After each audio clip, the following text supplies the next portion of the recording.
معزز سامعین گرامی قدر، گزشتہ خطبے میں رسول صلی اللہ علیہ وسلم کی ایک وصیت کے حوالے سے آپ کے سامنے سیرت کے باب میں ان کی آخری جو باتیں ہیں اور وصیتیں ہیں اس حوالے سے چند گزارشات کو رکھ رہے ہیں، جس میں قبروں کو پختہ بنانے پہ، قبروں کو سجدہ گاہ بنانے کے حوالے سے چند گزارشات کو رکھا تھا۔ لیکن یہ ایک پورا پیکیج ہے۔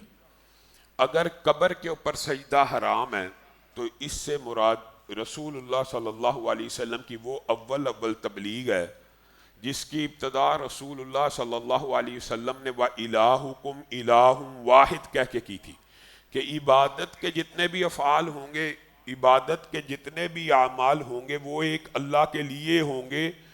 بنیادی طور کے اوپر جہاں سے رسول اللہ صلی اللہ علیہ وسلم نے اپنے مشن کا، تبلیغ کا آغاز کیا، آخری لمحات میں بھی وہی بات امت کو بتلا رہے۔ اور حقیقت بات یہ ہے کہ قریش مکہ اصلاً تو رسول اللہ صلی اللہ علیہ وسلم کے رشتہ دار تھے، قریشی تھے، ہاشمی بھی تھے، مطلبی بھی موجود تھے۔ تو قریش رسول اللہ کا خاندان تھا، رسول اللہ کا کنبہ اور قبیلہ تھا۔ وہ کیا بنیادی طور کے اوپر آپ نے جو گزشتہ خطبے میں یہ بات سمجھی کہ قبروں کو سجدہ گاہ نہیں بنانا یا قبر کے اوپر سجدہ نہیں کرنا، اس بات کے اندر اور اس بات کے اندر کیا فرق تھا؟ قریش مکہ کو رسول اللہ صلی اللہ علیہ وسلم کی اس دعوت سے اعتراض کیا تھا کہ آپ کی جان کے دشمن ہو گئے، چچا بھی ہے تو وہ رسول اللہ صلی اللہ علیہ وسلم کو ایسے الفاظ سے مخاطب کر رہا ہے کہ اللہ تعالیٰ کو جواب دینا پڑا تبت یدا ابی لہب و تب۔ تو وہ کیا ایک جوہری اور انقلابی جو فرق ہے یا تبدیلی تھی، وہ کیا تھی؟ حقیقت بات یہ ہے کہ کئی مرتبہ جب یہ بات ہم عوام کے سامنے رکھتے ہیں تو وہ یہ ہمیں تعصب کا تانا دیتے ہیں کہ یہ دیکھیں جی اہل حدیث جو ہیں یہ قریش مکہ کو بھی یہ کہتے ہیں کہ قریش مکہ کا بھی یہ نقطہ نظر نہیں تھا جو آج کل کے شرک کرنے والے بعض لوگوں کا۔ اور اس بات میں کوئی مبالغہ نہیں ہے، یہ ہماری اپنی طرف سے بات نہیں ہے، یہ قرآن کی آیات ہے۔ آپ سب جانتے ہیں، اصحاب الفیل کا واقعہ سب کو پتہ ہے، مکہ کے اوپر ابرہا کا حملہ سب کو پتہ ہے، پوری امت مسلمہ کو پتہ ہے۔ وہ جب ابرہا نے خانہ کعبہ کے اوپر حملہ کرنے کی جسارت کی تھی اور عبد المطلب اس کے پاس گئے تھے تو انہوں نے وہاں جا کے کیا مطالبہ رکھا تھا کہ میرے یہ جو اونٹ ہیں، آپ نے یہ جو کام کیا یہ ہمیں واپس کر دیے جائیں۔ وہ حیران رہ گیا، وہ کہنے لگا اس پوری نیگوسیشن میں، اس پورے مذاکرات میں بیت اللہ کا ذکر ہی نہیں ہے۔ تو بالآخر وہ خود کہہ اٹھا کہ آپ نے تو اپنے اونٹوں کی بارے میں بات کی ہے، آپ بیت اللہ کے بارے میں کوئی گفتگو نہیں کرتے۔ انہوں نے جو جواب دیا تھا وہ کیا تھا؟ یہ قریش مکہ ہیں، انہوں نے جو جواب دیا تھا یہ جس کا گھر ہے وہ جانے تو جانے، میں اس معاملے میں مداخلت نہیں کرتا، یہ جس کا گھر ہے وہ خود ہی اس کی حفاظت کر لے گا، میں تو اپنے اونٹوں کی بارگیننگ کرنے کے لیے آیا ہوں۔ اس بات کا کیا مطلب ہے؟ اس بات کا مطلب یہ ہے کہ جب ہم یہ بات کہتے ہیں کہ کفار مکہ اور قریش مکہ اللہ رب العزت سے آگاہ تھے، اللہ رب العزت کی صفات سے بھی آگاہ تھے اور اللہ رب العزت کو رب مانتے تھے، تو پھر لوگ کہتے ہیں اختلاف کیا تھا؟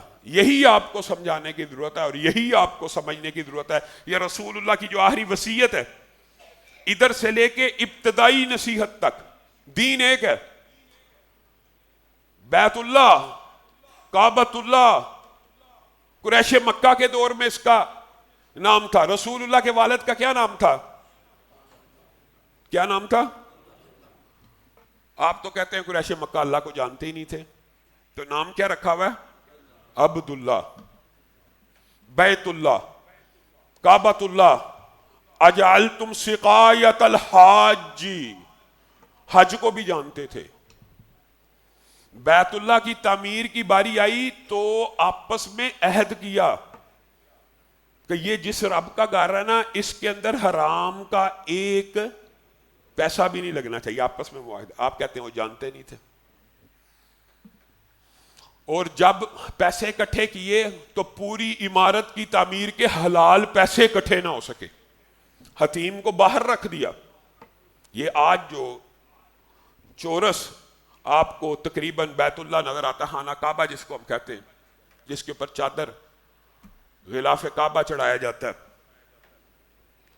یہ جو عمارت ہے، یہ عمارت قریش مکہ نے اس انداز میں بنائی تھی. کس وجہ سے؟ پیسے کی کمی کی وجہ سے، کہ حلال پیسے نہیں تھے. اسی لیے رسول اللہ صلی اللہ علیہ وسلم کہتے تھے کہ اگر مجھے یہ تازہ تازہ اسلام ہے، اگر میں ان کے پاؤں الٹے پاؤں پھرنے کا اندیشہ نہ ہو تو میں حتیم کو بھی خانہ کعبہ کے اندر شامل کر لوں، کیونکہ اصل خانہ کعبہ کی عمارت وہاں تک ہے.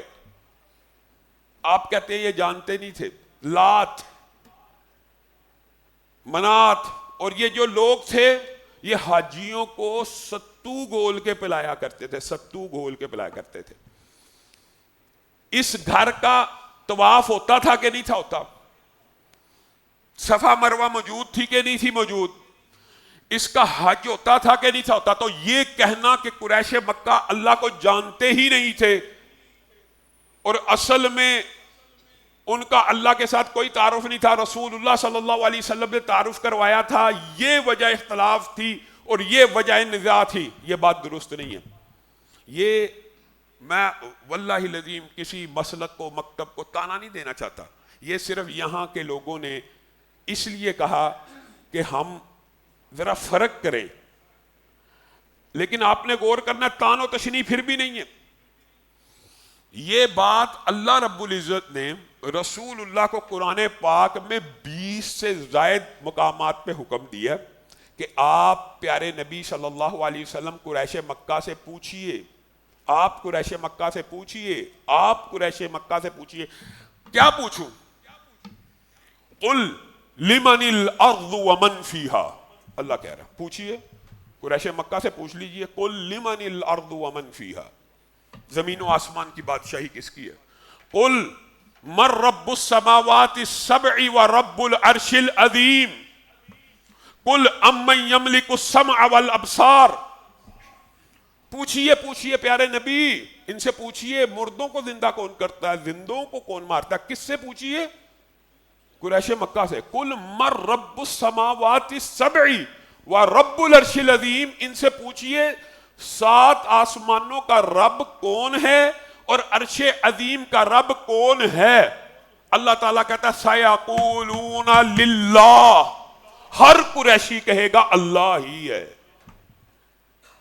آپ کہتے ہیں ان کو اللہ کا تعارف نہیں ہے، وہ تو اللہ کو رب بھی مانتے ہیں، وہ تو زمین و آسمان کی بادشاہی بھی اللہ کی مانتے ہیں، وہ تو موت و حیات کا مالک بھی اللہ کو مانتے ہیں. اب آپ بھی جڑے نے دیکھو جی مسلمانوں کو قریش مکہ نال ملاتے ہیں. یہی الزام ہم پہ لگایا جاتا ہے آج تک. بھائی یہ میں نہیں کہہ رہا، یہ اللہ کہہ رہا ہے کہ ان سے پوچھ لیجئے. ایک بات یہاں سے یہ سمجھ آتی ہے کہ جو توحید ربوبیت ہوتی ہے، توحید ربوبیت دنیا کا ہر مذہب، ہر نقطہ نظر رکھنے والا جو ایک ایسی شخصیت کی عبادت کرتا ہے جو انسان سے کا خالق ہو اور اس کے اندر بے پناہ قوتوں اور طاقتوں کا قائل ہو، وہ دنیا کا کوئی بھی مذہب ہو وہ اللہ کی اس توحید ربوبیت کا قائل ہوتا ہے. اسی طرح قریش مکہ بھی توحید ربوبیت کے قائل تھے کہ زمین و آسمان کا رب کون؟ اللہ. 7 آسمانوں کا رب کون؟ اللہ. موت دینے والا کون؟ اللہ. زندہ کرنے والا کون؟ اللہ. بادشاہی کس کی؟ اللہ کی. اختلاف کیا تھا؟ اختلاف توحید ربوبیت میں نہیں تھا، لیکن اس کو آپ نے تھوڑا سمجھنا. توحید ربوبیت کہتے ہیں کس کو؟ توحید ربوبیت عام فہم انداز میں رب کا ترجمہ کیا ہوتا ہے؟ پروردگار، پالنے والا، تربیت کرنے والا، نشو نما کرنے والا. قریش مکہ کو بھی پتا ہے کہ اگر ایک دانہ زمین کے اندر ڈالیں گے اس کو پانی دیں گے تو رب تعالی اس کی ایسی پرورش کرے گا کہ کمپل پھوٹے گی. یہ رب ہے.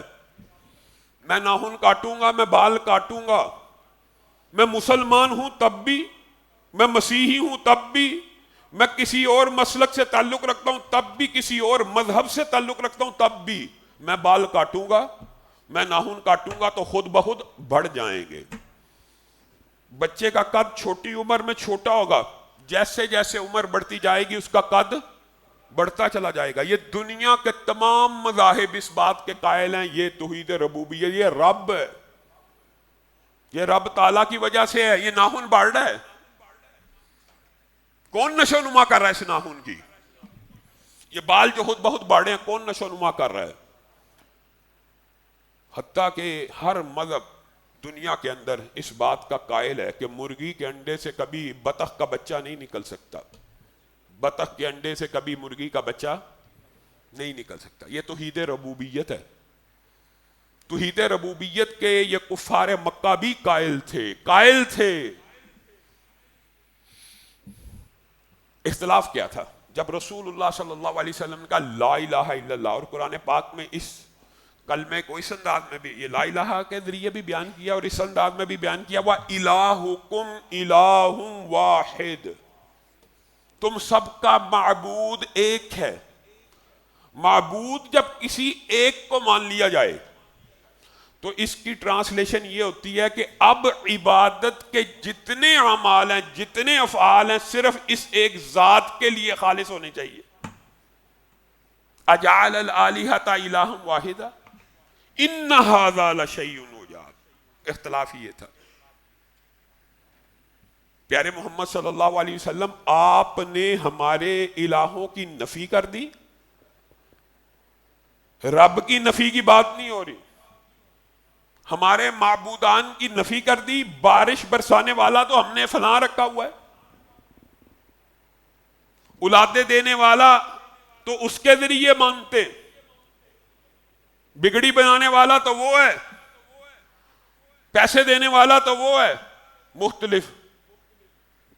یہ بھی یاد رکھیے گا, یہ جو بت ہیں نہ کفار مکہ نے, کوئی جاہل ہو تو الگ بات ہے, نہ ہندو مت نے کبھی مجرد مٹی کی پوجا کی ہے. یہ بات ہو سکتا ہے آپ کو چمبے کی لگے. کبھی پتھر کی, حجر کی, شجر کی پوجا نہیں ہوتی, اس کے پیچھے ایک کہانی ہوتی ہے, پوجا اس کہانی کی ہو رہی ہوتی ہے.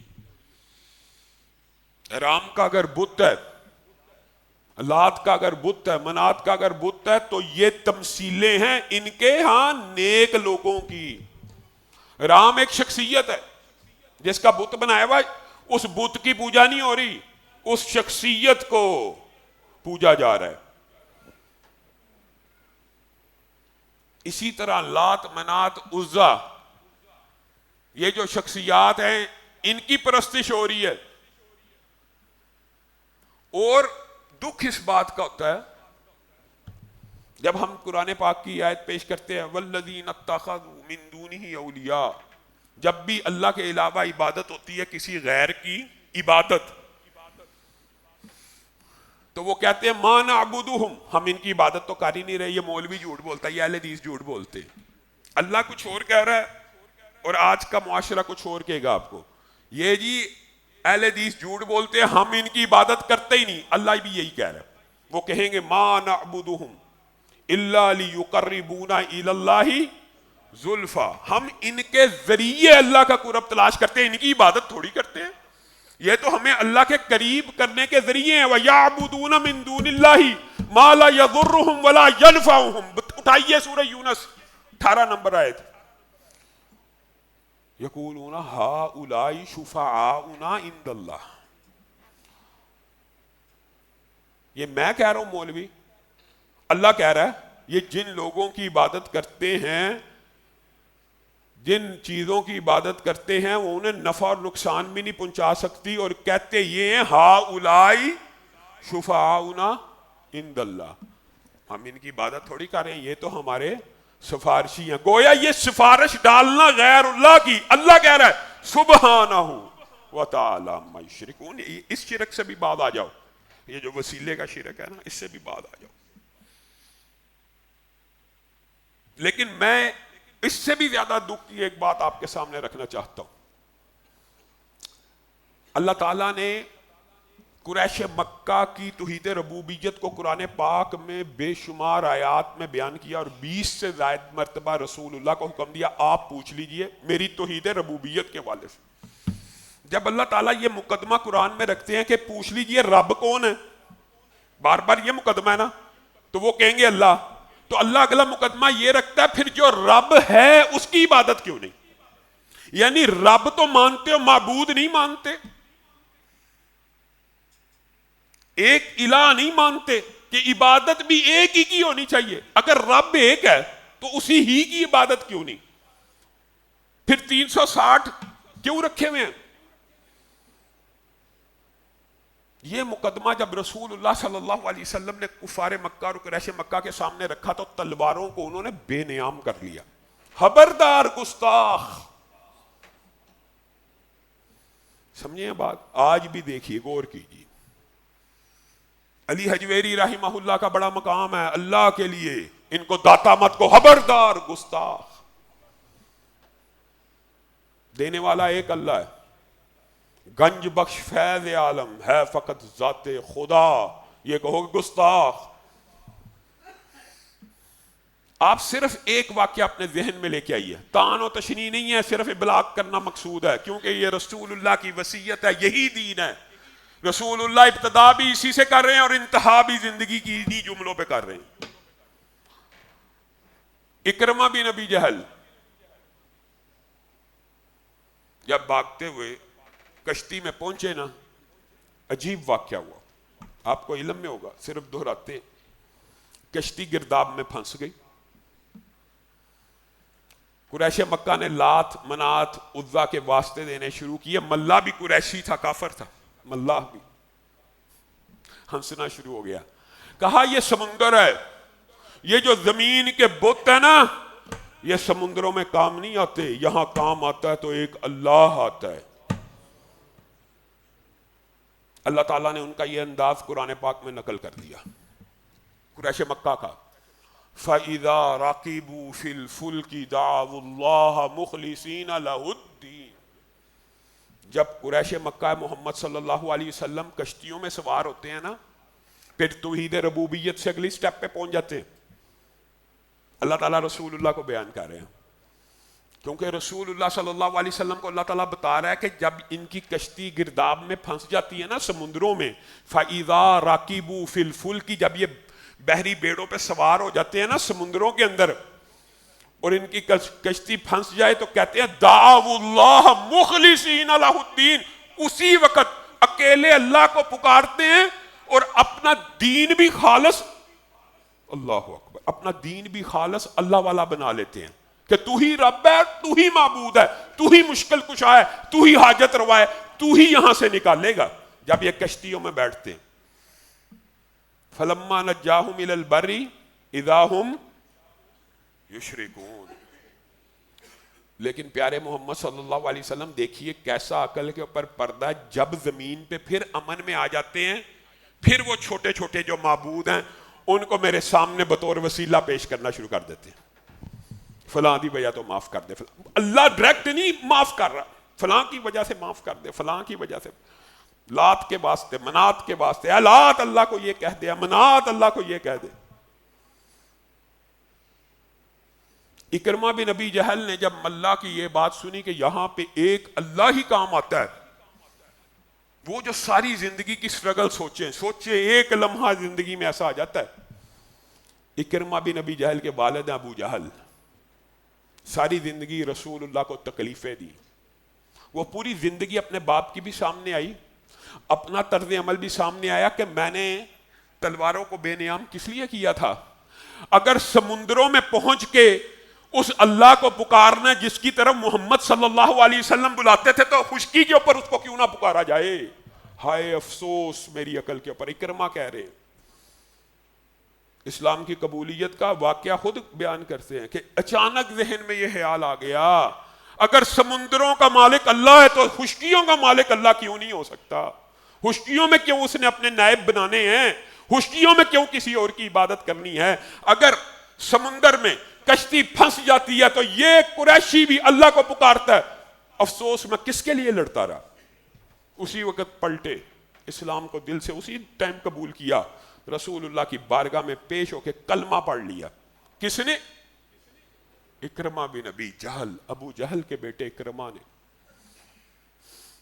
صحابی رسول بن گئے، مسلمانوں کے عظیم الشان جرنیل اور سپہ سالار بن گئے. ایک لمحے میں کفیت بدلی.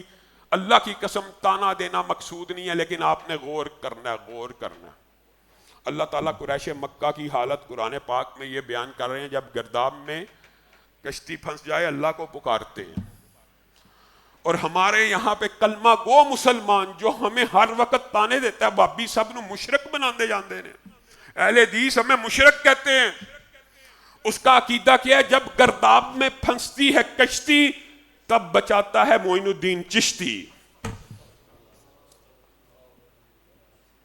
قریش مکہ گرداب میں کشتی پھنس جائے اللہ کو پکار لیتے ہیں اور اپنا دین بھی اس وقت خالص کر لیتے ہیں، اللہ تو ہی مشکل کشا ہے.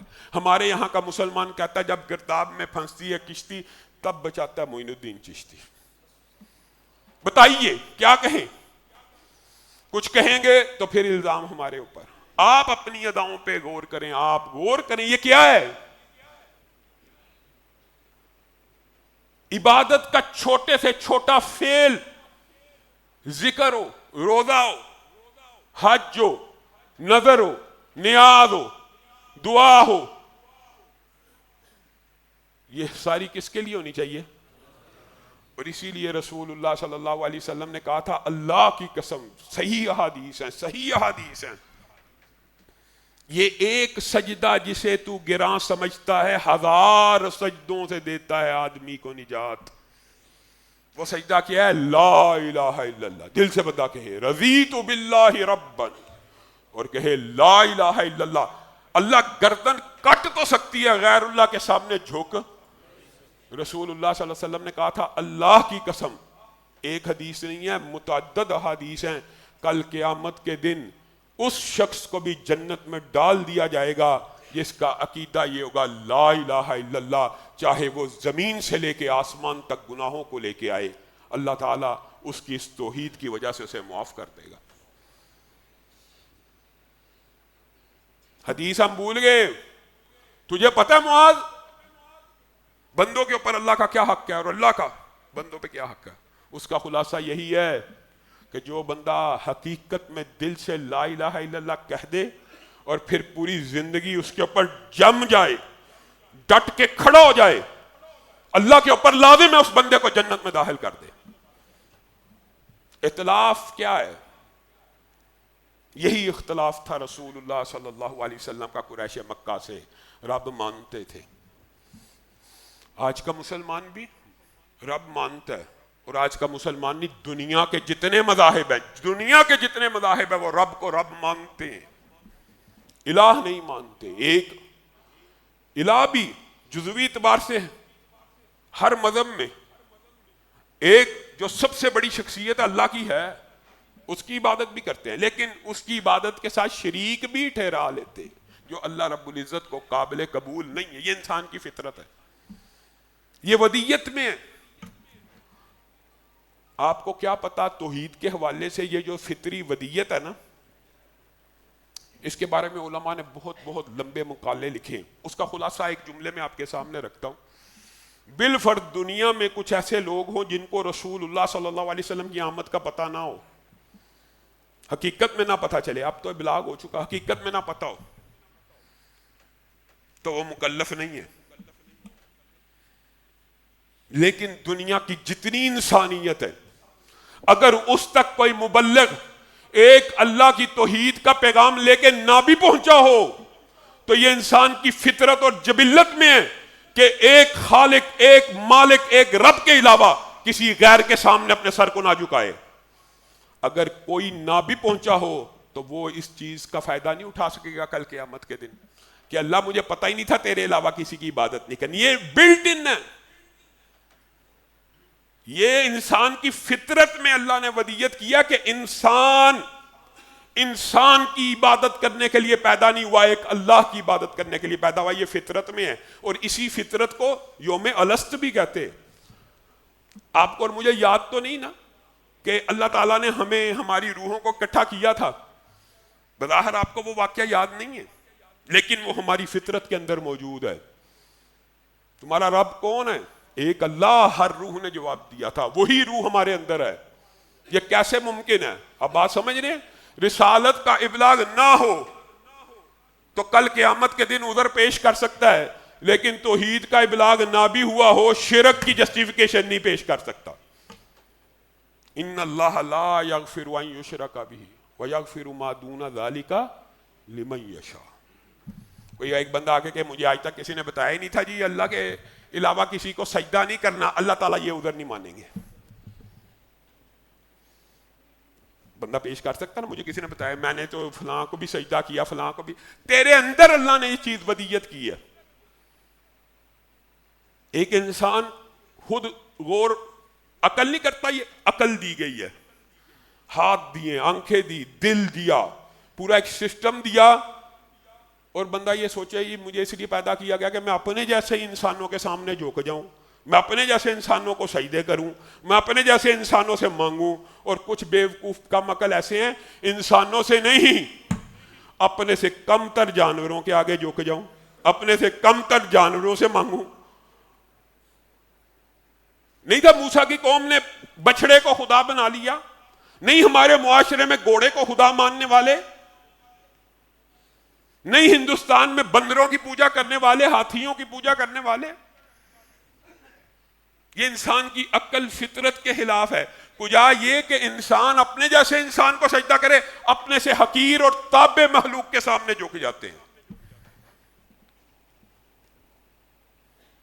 رسول اللہ صلی اللہ علیہ وسلم نے ایک واقعہ اپنی امت کو اس حوالے سے بتایا. یہ توحید الوہیت ہے.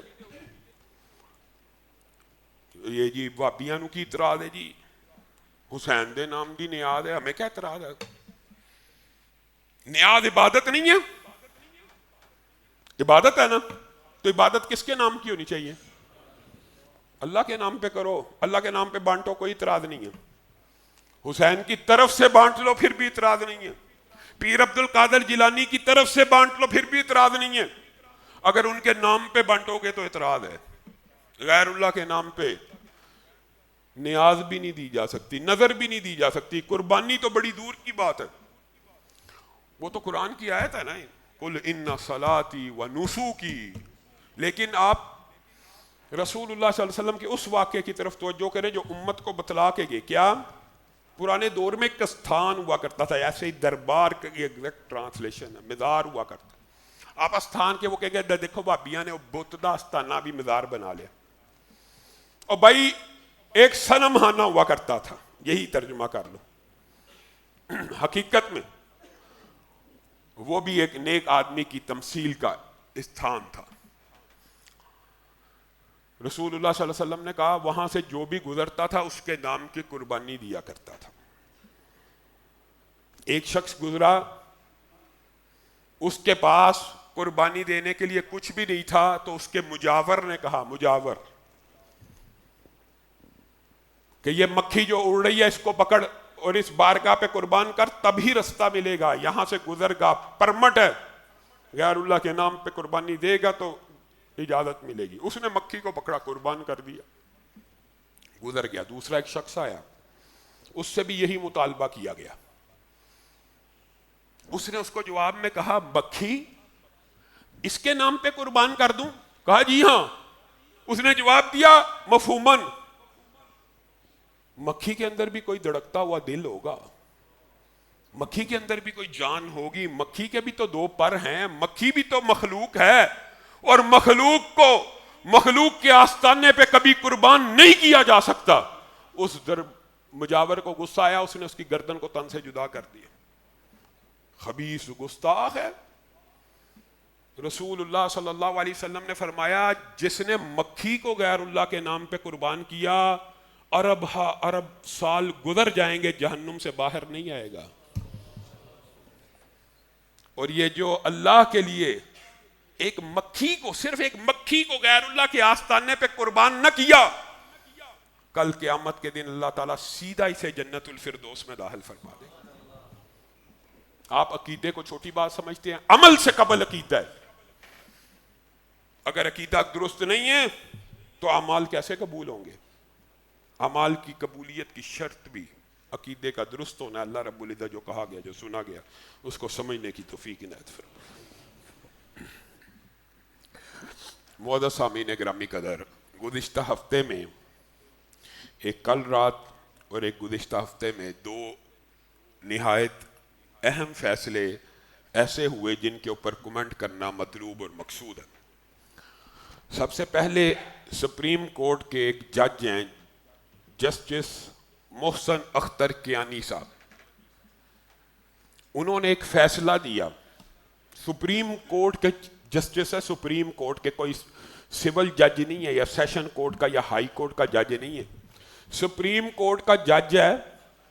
اور وہ فیصلہ دیتے ہوئے کہتا ہے میرا دماغ، میری عقل، میرا فہم، میری فراست یہ بات کہتی ہے کہ جس مرد کی کسی عورت سے شادی ہو جائے تو وہ جو عورت ہے جس سے شادی ہوئی ہے، کیونکہ وہ اس کی لائف پارٹنر ہے، وہ اس کے کاروبار میں بھی معاون ہے، وہ اس کی گھرداری کی ذمہ داری بھی سر انجام دے رہی ہے، تو شادی کے بعد کی جتنی بھی کمائی خاوند کمائے گا اس کا آدھا حصہ بیوی کا ہونا چاہیے.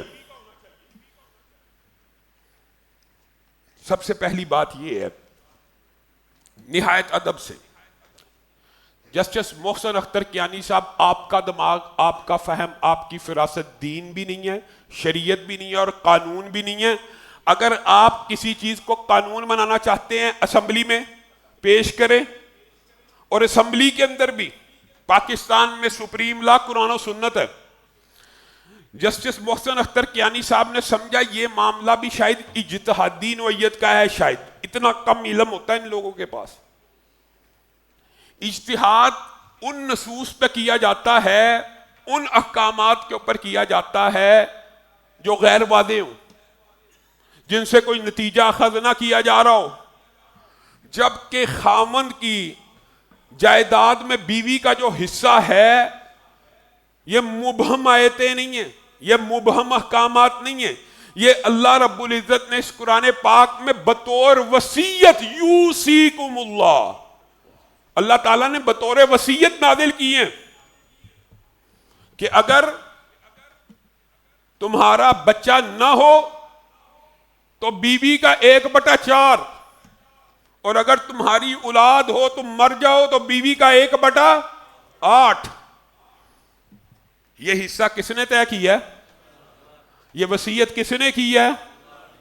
اللہ کے واضح حکم صریح نص کے بعد کیا اجتہاد کی اسلام میں گنجائش موجود ہے؟ نہیں موجود. جسٹس صاحب آپ کو اتنا نہیں پتا کہ اجتہاد بھی نصوص کی موجودگی میں نہیں ہوتا، اور یہ امت مسلمہ کا اجماعی عقیدہ ہے کہ بیوی کا 1/8 حصہ اگر اولاد موجود ہے، اگر اولاد موجود نہیں ہے تو کمپلسیشن میں 1/4 ہے. آپ نے یہ جو نصف کا قانون اپنے دماغ سے حذف کیا، کہاں سے کیا؟ یورپ سے، مغرب سے. وہاں پہ میاں بیوی کے اندر جب طلاق ہو جائے یا اس طرح کا معاملہ ہے تو نصف جائیداد ہے. یہ لوگ مغرب سے اتنے متاثر ہے کہ ان کو اللہ رسول بھول چکا ہے. ہماری اپیل ہے سپریم کورٹ کے اس بینچ سے جہاں پہ ججوں کے خلاف کارروائی ہوتی ہے کہ ان کے خلاف کارروائی کی جائے، ان کو اپنے عہدے سے معطل کیا جائے، کہ جن کو یہی بنیادی بات نہیں پتا کہ اسلام کے واضح اور صریح احکامات کے خلاف نہ سپریم کورٹ فیصلہ دے سکتی ہے، قومی اسمبلی کے سارے اراکین جمع ہو کے کہتے ہیں کہ شراب حلال ہے تو شراب حلال ہو سکتی، بیوی کا حصہ آدھا ہے تو بیوی کا حصہ آدھا ہو سکتا. نصوص کے اوپر لا کی بھی اجازت نہیں ہوتی. یہ سپریم لا ہے، قرآن و سنت واضح ہے. فَلْيَحْذَرِ الَّذِينَ يُخَالِفُونَ عَنْ أَمْرِهِ أَن تُصِيبَهُمْ فِتْنَةٌ. جسٹس صاحب اللہ کہہ رہا ہے اللہ سے ڈر جائیے. فَلْيَحْذَرِ الَّذِينَ يُخَالِفُونَ عَنْ أَمْرِهِ، جو اللہ کے حکموں کے خلاف فیصلے کرتے ہیں، ڈر جائیں. فتنے میں مبتلا ہو گئے. فتنے میں تو آپ مبتلا ہو گئے. آپ نے قرآن پاک کے واضح اور صریح حکم کے خلاف ایک آواز کو بلند کیا, اور اگلی آگے آئے یو یصیبہم عذاب علیم, عذاب علیم بھی ہے. یہ صرف دنیا میں نہیں ہے, یہ آخرت کے اندر بھی عذاب ہے. فلا وربک لا یؤمنون, محمد آپ کے رب کی قسم یہ ایمان نہیں لا سکتے جب تک آپ کے کیے ہوئے فیصلوں کو دل سے نہ مانے. اگر دل میں کجی آ جائے فیصلہ مانتے ہوئے بھی بندہ کہ ہے تو اللہ اور رسول کا فیصلہ لیکن میرا دل مطمئن نہیں ہے. آپ کے سامنے ایک بنیادی مسئلہ رکھتا ہوں, حقیقت ہے. پھر لوگ کہتے ہیں مولوی سخت باتیں کرتے ہیں. اللہ کی قسم یہ بھی اجماعی امت ہے جو قرآن پاک کی ایک واضح صریح آیت کا انکار کرے, ایک آیت کا صرف یا ایک حدیث کا انکار کرے, اس کا کیا حکم ہے؟ ہم کہیں گے تو شاید ہمارے اوپر ایلیگیشنیں لگ جائیں. ایک آیت قرآنی کے حکم کا انکار کرنا, عمل میں کمزوری ہو سکتی ہے, عمل میں کجی ہو سکتی ہے, عمل میں انسان کی کمی کوتاہی ہونا الگ بات ہے, لیکن یہ سمجھنا اسلام میں نمازیں 5 نہیں ہے 2 سے بھی کام چل جائے گا, اسی وقت بندہ دائرہ اسلام سے خارج ہو جاتا ہے. اسی وقت عقیدے کے اندر یہ بات رکھنا, یعنی آپ نے فیصلہ بھی دے دیا اور کہا کہ آپ نے قرآن نہیں کبھی پڑھا. آپ علماء سے مشاورت کر لیتے, ایسے فیصلوں کو ہم ردی کی ٹوکری کے لیے, اس کے لیے بھی ردی کی ٹوکری کے مناسب بھی نہیں ہے یہ فیصلے, اور نہ پاکستان میں ایسے فیصلوں کو منظور کیا جا سکتا ہے, اور نہ ہم انشاءاللہ پاکستان میں ایسی مغربیت زدہ جو ذہنیت ہے اس کو پرموٹ کرنے دیں گے. اس فیصلے کو حکومت فی الفور واپس لے, سپریم جوڈیشل کونسل میں ان جج کے خلاف امپیچمنٹ کی کاروائی ہونی چاہیے, اور ان کو پاکستان کا قانون ہی پڑھا دیں کہ سپریم لا قرآن و سنت ہے. یہی پڑھا دیں کہ آپ قرآن و سنت کے بیان کردہ اور واضح فیصلوں کے خلاف بھی کھڑے ہو جائیں گے. کل کو کہہ دینا کہ سود بھی حلال ہے, شراب بھی حلال ہے. یہ فیصلہ بعین ایسا ہے کیونکہ یہ اللہ نے, یہ حصہ اللہ نے آسمان سے نازل کیا. آپ اللہ سے بھی زیادہ مخلص ہو گئے ہیں عورتوں کے. یہ اخلاص, یہ پتہ نہیں اخلاص کی کون سی قسم ہے. جس خالق مالک نے بنایا اس کو تو تقسیم سمجھ نہ آئی. میں اتنا ذہین اور انٹلیکچوئل ہوں, مجھے سمجھ آ گئی ہے. انا للہ و انا الیہ. بند کیجیے ایسے فیصلوں. دوسری اہم بات, کل رات کو پاکستان کی حکومت نے پاکستان کی عوام کے اوپر پیٹرول کا ایٹم بم گرا دیا. آپ حیران رہ جائیں گے کہ اسلامی معیشت کے طلبہ ایک عرصے سے ان کو اسلامی نظام معیشت کے حوالے سے گائیڈ کرتے ہیں کہ آپ ہم سے رابطہ کر لیں, اگر آپ سے معیشت درست نہیں ہوتی آپ کو بتائیں خط و حال. پیٹرول کی قیمت بڑھا دی جاتی ہے اور لطیفے بھی چل رہے ہیں کہ دنیا میں کہیں بھی جنگ ہو نا تو صرف 3 ملک متاثر ہوتے ہیں. کون سے؟ 2 جن کی آپس میں ہو رہی ہے اور تیسرا پاکستان. آپ حیران رہ جائیں گے, یہ عوام کے ساتھ اتنا بڑا ظلم ہے, اتنا بڑا ڈاکہ ہے. یہ جو 458-60 روپے پیٹرول انہوں نے کیا, اس کے اوپر صرف یہ جو ان کی باتیں ہیں نا کہ جنگ کی وجہ سے ہوا, یہ ہوا, آپ صرف ان کے اوپر ٹیکسز کا نصاب نکال لیجئے. لیوی کیا ہے 160 روپے, دیگر ٹیکسز کیا, پڑتا کتنے کا ہے. حقیقت یہ ہے کہ جب ایمرجنسی کی صورت ہو, اچھا عوام حکومت کا کام کیا ہوتا ہے؟ عوام کو ریلیف دینا نا. آپ سڑکیں بناتے ہیں, آپ پل بناتے ہیں, آپ ہسپتالوں میں میڈیسن بیچتے ہیں, آپ نے اماموں کے 25-25 ہزار لگائے ہیں, آپ نے بے نظیر انکم سپورٹ پروگرام چلایا ہے. یہ سارے سبسیڈائز ہے نا. پیٹرول کے اوپر آپ سے سبسڈی کا بھی مطالبہ نہیں ہے, کوئی مطالبہ نہیں ہے سبسڈی کا. آپ سے مطالبہ یہ ہے کہ آپ کو جتنے کا پڑتا ہے اس میں 1 روپیہ پروفٹ رکھے بغیر عوام کو بیچ دیجئے. عوام آپ کو سلوٹ بھی کرے گی, آپ کے فیصلوں کو مانے گی بھی. لیکن ان کا طرز عمل پتہ کیا ہے؟ اگر ہمیں 250 روپیہ فی لیٹر کمائی آتی ہے, اس کمائی کو کم نہیں کرنا. تم نے 250 روپیہ لیٹر کما کے کرنا کیا ہے؟ اس وقت عوام پس رہی ہے, اس کمائی کو بند کرو, اس 160 روپے کو ختم کرو. آئی ایم ایف کی غلامی, افسوس ہے یورپ کی غلامی پہ رضامند ہوا تو.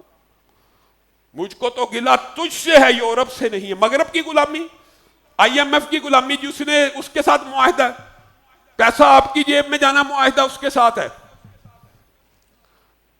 ایک طرف یہ ہے جی جنگ ہو رہی ہے، دوسری طرف یہ خبریں بیان جاری کرتے ہیں جی وہ تو ایران نے ہمارا آئل کنٹینر نہیں روکا، 20 جہاز پاکستانی جھنڈوں کے گزار دیے. پھر وہ بات صحیح ہو گئی ہے نا کہ جنگ جہاں پہ بھی ہوگی تیسرا ملک پاکستان ہی ہوگا. یہ کیا ہے؟ اس اضافی قیمت کو فی الفور حکومت وقت واپس لے، ورنہ عوام پہلے ہی ستائی ہوئی ہے. عوام اس وقت بنیادی طور پہ جنگی حالات میں آرمی چیف، فوج اور اداروں کے ساتھ حالت جنگ کی وجہ سے کھڑی ہے، ورنہ آپ کے جو اعمال ہیں نا اس کی وجہ سے آپ کے ساتھ کوئی بھی نہیں ہے. صرف جنگی حالات کی وجہ سے ہے کہ ملک کا اور قوم کا ایک نقطہ نظر خارجہ پالیسی پہ ہونا چاہیے، اس وجہ سے آپ کی حمایت کی گئی ہے. اس کا مطلب یہ ہے کہ آپ ان باتوں کا فائدہ اٹھا کر کہ چلو عوام میں ذہن سازی ہے ہمارے حق میں تو پٹرول بم گرا دیا جائے، ایسی کسی مہنگائی کو اور کسی چیز کو ہم قبول نہیں کریں گے. انشاءاللہ کل بہاڑی کے اندر جمعیت اہل حدیث کا ایک عظیم الشان اجتماع بھی ہوگا، جو احباب جانا چاہیں وہاں پہ بھی اس قضیے کو اٹھائیں گے اور مہنگائی کی اس لہر کے خلاف جمعیت اہل حدیث پورے پاکستان میں احتجاجات بھی کرے گی.